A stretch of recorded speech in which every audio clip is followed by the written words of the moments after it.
I mean, we've all got a story we like to tell, myself included, so here goes. As a kid, I sang in a pretty decent choir. We'd go around the world performing for popes and presidents, but upon turning teenager, I decided I was going to trade that in for a chance of being cool. So for me, this meant cigarettes, skateboards, petty crime. I'm sure you can fill in the rest.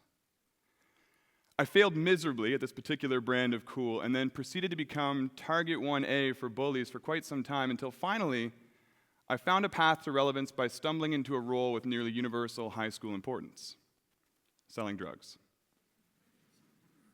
As I crossed into adulthood, that decision and those that came with it nearly cost me everything in my life, everything I had worked for. But as it happened, I was given a second chance by a woman I haven't seen in 14 years, but who is out there in the audience today, Justice Maven Wong. Thank you. This is where my story begins. I'm sure, no doubt, you tell yours just as well. We are unbelievably skilled, rather, at telling our own story. The progression, the adversity, always managing to convey this sense of triumph in the present moment, and often there's a hopefulness, sometimes even a confidence in what the future has in store for us. We're like these master storytellers, and we're our favorite story. But our stories are going to kill us. Already I can tell you they limit us, they hold us down and constrain us. Sometimes they even suffocate us. To their credit, though, at least they're consistent. They all follow the same narrative pattern, what we've come to call the hero's journey. It's just that the hero's journey we see played out on the big screen teaches us that change happens inside the hero while the world around them stays constant. Everyone effectively waits for the hero to be reborn. And every time I see this, I can't help but think to myself, how beautiful would it be if the world worked that way? If it waited for us to come around on our own time, to fully embrace our new selves, and then step back into the picture with both feet firmly planted on the ground. Wouldn't that be nice? It's not at all how it happens. Instead, while we're out legalizing same-sex marriage in one moment, the very idea of a binary gender system or a two-spouse limit is being challenged in the next. I can assure you what we call gay marriage today is going to seem like a traditional idea to us a couple of years from now. That's the world we live in. We don't get to experience change as this beautiful arc that moves at a pace we're comfortable with. Change comes quickly and without pause. And yet studies show that our willingness to change goes down as we age. It's built right into our expectations of people at different stages of life. We expect our friends to understand concepts like white privilege, but are satisfied if our parents can simply avoid stereotypes. And our grandparents, we hope for the best. But sometimes we resign ourselves to the fact old dogs knew tricks. It's just that that's a card we're not going to get to play for much longer. You see, unlike my dear grandmother, who's managed to get through life without ever pumping her own gas or using a cell phone, my soon-to-be 14-year-old goddaughter will grow up with an incredible amount of technological change happening everywhere around her. And unlike our willingness to change, which decreases linearly, technology's rate of change is exponential. In fact, the law of accelerating returns, that which governs technology's rate of change, is quick to point out that the amount of progress we saw in the whole of the 20th century was effectively repeated during the first 14 years of Jessica's life. And what just took us 14 years will take only 7 more from today.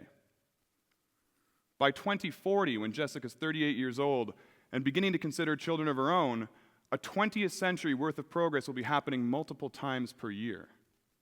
Think about that. What wisdom can we possibly impart to a young person about living in a world we can't even fathom? That's the nature of an exponential curve. It takes a long time to reveal itself, but when it does, almost nothing stays the same. And though we prefer to talk about drones and self-driving cars, historians tell us that it's actually technology's ability to deliver us new ideas, which in turn change our behavior, which we most often underestimate and fail to predict. We're not only slow to predict them, we're slow to adapt, because our stories weigh a ton. Let me give you an example. How many of us recall being nudged in the direction of a good career when we were young? Safe bets like law or medicine or accounting. These were the careers to aspire to, we were told. They're also among the ones at the top of the chopping block when it comes to automation. Turns out machines don't need 8 years of school to memorize facts and patterns. But are we seriously going to start teaching today's middle schoolers that they may want to avoid these at-risk jobs? Or are we wrapped in the warmth of a story that we've been writing for decades? That degrees always mean better jobs. Better jobs lead to better pay to better possessions, and better possessions afford us greater security. But how much security can there be if we're already spending 2/3 of our income on a single-family home, because that's our version of a storybook ending? The truth is that the further we are into a story, the less likely we are to want to rewrite it. So we stick to the script. Now at this point, I think I need to go on the record and tell you guys that I love stories. Really, I do. I've got a company in the business of telling stories even, but as we start to peer over the horizon, I think it's hard not to notice that what's needed here is something lighter, something easier to move, something malleable that can keep up with the pace, like an idea. What would that look like, do you think, the idea of me? Now, granted, as far as psychological constructs go, at first the two seem strikingly similar. The story of me, the idea of me, almost like semantics even, so I really want to make sure you're all with me here before I go any further down this rabbit hole. When I talk about a story, I'm talking about something we write once. But the idea of me is something we rewrite every day. It's untying ourselves from these goals we have way out there that assume the world out there looks much the same as it does here today. It's a letting go of what should be for what is. So with that all squared away, I'd like to tell you about the most recent time that I had to rewrite my own story. It would have been just over 2 years ago now, after about a decade in the industry, at least for me. My partners and I were able to achieve something most entrepreneurs consider to be a benchmark of success, especially in tech. We sold our company. And we didn't just sell it to anyone, we sold it to the next great chapter in Canadian technology history, a company whose IPO you might have followed this year. I got to tell you, it was a pretty great story. I don't think I could have written a better script. Sure enough, so the story goes, roughly 6 months later, I was let go. Who am I kidding? Half of you, we're all friends here. 6 months later, I was fired. After a decade of writing my story as a tech entrepreneur, I was fired by the top act in town. It's a long fall. And while it wasn't immediately obvious to me in the moment, there was something beautiful about having the rug pulled out from under me that day.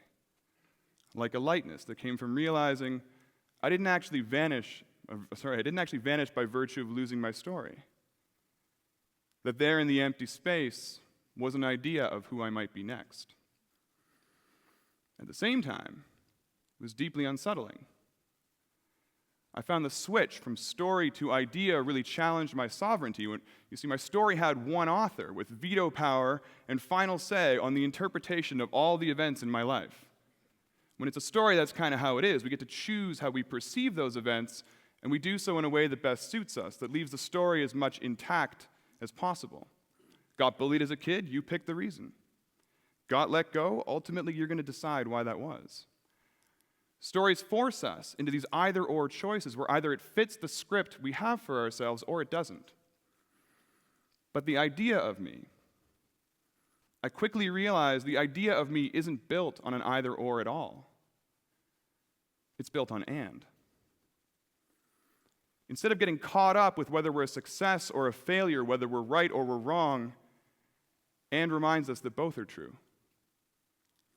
In fact, all things new are born this way by standing at the intersection and holding the tension between two choices that already exist so that a third can emerge. And it isn't just true for the idea of me, this is true for all ideas. When you start to tune into it, you can start to see ideas being added to everywhere. Gender, privacy, mental health, democracy. Take any one of these as ideas for a moment and ask yourself whether you remember a time when they were simpler. I know I do. When I was growing up, gender used to mean boy or girl. If you go back just a couple years, mental health used to only imply there was something wrong with you. But then these ideas got bigger. We kept adding to them. They expanded. Maybe the most prescient example from the past year is racism. This is an idea going through an expansion. You see, racism started out as a struggle for equal rights, but the achievement of equal rights didn't dispel the idea of racism. It just expanded the conversation to include all of racism's less obvious expressions. Today, when we talk about racism, we talk about an idea that's many layers deep. We talk about that which we can't always point to, or that's not necessarily propagated by any one group or person, but it's there. It's there in privilege. It's there in access. It's there in protection. We talk about racism as being systemic, a system we're all a part of, but that only a fraction of us benefit from. This is how an idea gets bigger with time. And if in turn you choose to see yourself as an idea, then hearing you might be the beneficiary of a still racist system is not a threat. It's a chance to expand your own idea, to add in that new perspective. But if we're a story, we're going to find ourselves at an either-or impasse, where either we protect the part of the script that says we're not racist, or we'll have a lot of rewriting to do. Stories are how we've come to construct our identity, and we're terrified to lose track of who we are. But I gotta tell you, I think this is where we're getting it terribly wrong. When you build your identity on a story, it becomes a once and for all discovery. We even talk about people before and after this elusive moment where they quote unquote found themselves. But if you believe yourself to be an idea, then identity becomes a moving target, a never-ending discovery. Not just because the idea of you is always expanding, but because so too are the ideas all around you. Every moment becomes this wonderful chance to recalibrate, to revisit your relationship to another idea. It's an acknowledgement that I'm not racist is a temporary state, just like I'm a capitalist or I'm a feminist or frankly I'm straight. This is the practice. This is growth. This is what growth is. And so rather than fearing the fast-paced future hiding in plain view, why not choose to see it as the force bringing us into alignment with the rest of life? Everywhere we look, our systems are wired for growth. From our words and concepts to the neuroplasticity of our brain, from the evolution of our species to the universe at large, when it's change out there, we feel an excitement. We feel a hopefulness about a tomorrow that is bigger and more full and more inclusive. We chase after it with our art and our science and our debates. When it's out there, we demand change. We see the possibility for it everywhere except in the way we talk about ourselves. Only there do we write the story once and expect the future to obey. The good news for us is that it never does. Whether an arrest or getting fired, divorce, disease, the death of a loved one, maybe a failure of some kind, we've all seen our stories interrupted. We don't write these tragic bits into the original script. They're wrenches that are thrown our way that force us to rewrite again and again and again. And I think that's what the idea of me needs to be, a commitment to that rewriting every day. Not because we have to, because we want to, because we love to create, and it is infinitely easier to do so without a story dragging along behind.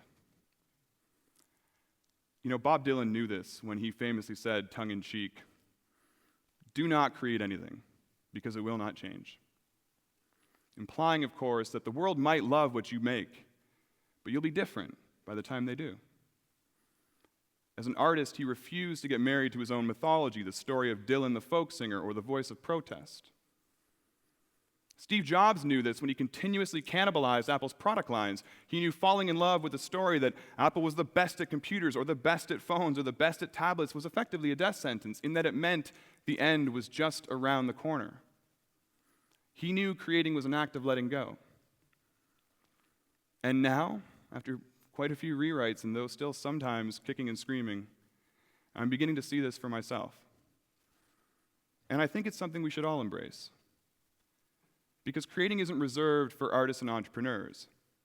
It's the natural state in all of us. All technology ever does is put that power to create squarely in our hands because it knows something about us that we're still not quite ready to admit. That more than being our favorite story, we'd rather be our greatest creation, an idea waiting to happen. Thank you.